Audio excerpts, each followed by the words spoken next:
ముఖ్యంగా ఈ కాలంలో 10 చట్టాలు పార్లమెంట్లో చేశారు. 1947 నుంచి ఉన్న చట్టాలన్నీ కూడా రద్దు చేసి 10 కొత్త చట్టాలు రైతులకు 10 ఉరితాళ్లులాగా అవి తయారైపోయే పరిస్థితి కనిపిస్తుంది. వాటి మీద ప్రధానమైన చర్చ ఉంటుంది. అంటే మన రాష్ట్రంలో ఒక 25 కమర్షియల్ పంటలు ఉన్నాయి. దరిదాపు పంటలన్నీ కూడా దెబ్బతినే పరిస్థితి. ఇక ఆ పంటలు వేయలేని పరిస్థితికి వచ్చి కూర్చుంది. పెద్దలందరూ మేము కోరున్నాం, వాళ్ళందరూ కూడా చెప్తారు. కాబట్టి రైతు సోదరులందరూ కూడా ఈ 1000 గ్రామాల్లో ఉన్న అందరూ కూడా వీలైనంత వరకు దీన్ని ఫాలో కమ్మని రమ్మని ఆహ్వానిస్తున్నాం.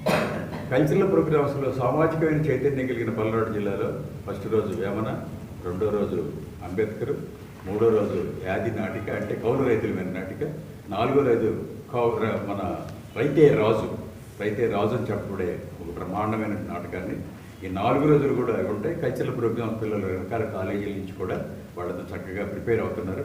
అన్ని జిల్లాల నుంచి కూడా ఆహ్వానిస్తున్నాం. ఇట్లా జరిగేటువంటి ప్రోగ్రాం ఏంటంటే పట్టణ ప్రజలు ముఖ్యంగా జిల్లాలో రైతులు అన్ని గ్రామాల నుంచి వచ్చి పాల్గొని జయప్రదం చేయాలని కోరుతున్నాం.